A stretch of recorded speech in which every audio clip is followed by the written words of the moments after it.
A Rakshasa walks into Bhrigu's hermitage, desires his wife, and corners Agni with a demand he cannot safely answer. Adi Parva, Book 1, Chapter 5. Ugraśravā, son of Lomaharṣaṇa, has arrived at the Naimisha forest and taken his place before the assembled sages.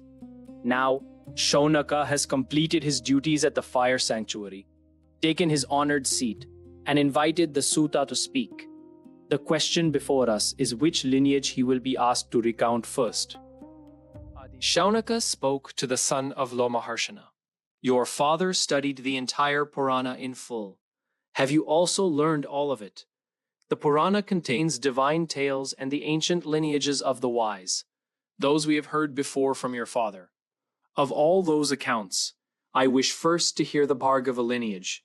Tell it to us. You are well suited to speak it.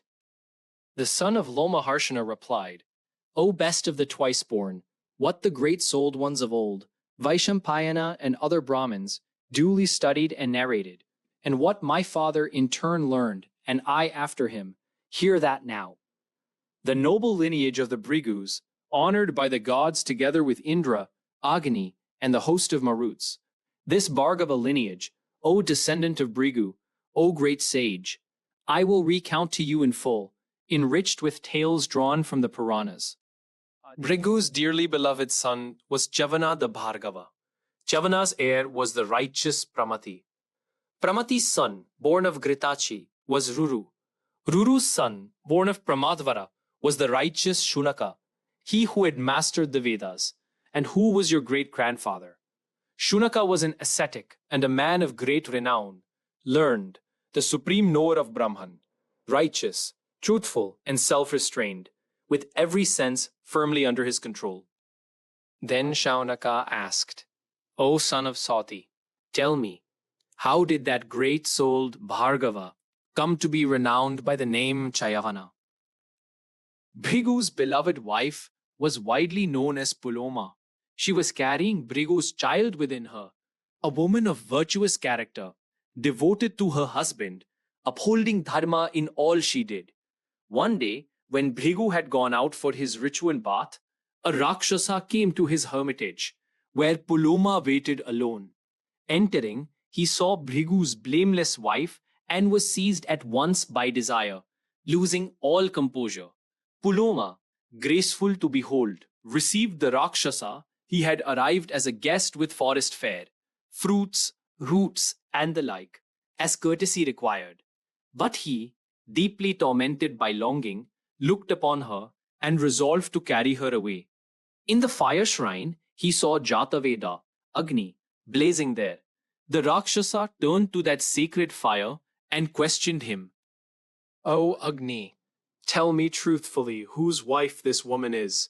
You yourself are truth. Speak truth to me, O Pavaka, as I put this question to you.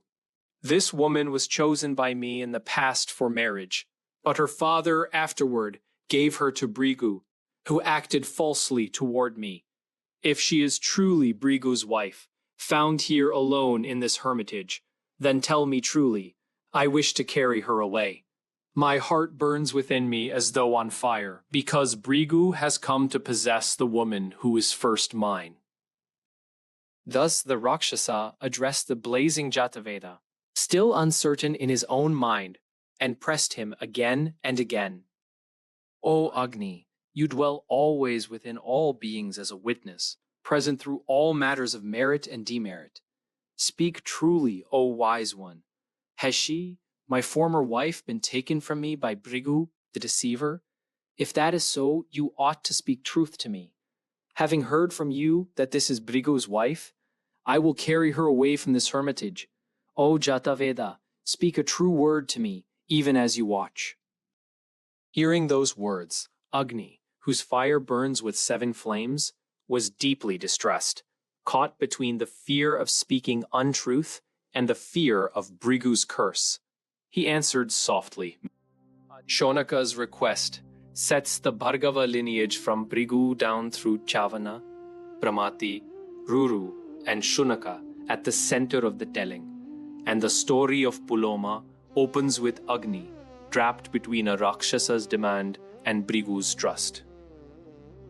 In the next chapter, the Rakshasa seizes Puloma and flees in the form of a boar. The unborn child blazes out of the womb and falls to the earth. And from that very fall, the child receives his name, Cyavana, while Bhṛgu returns to discover what Agni revealed. The journey continues in the next chapter.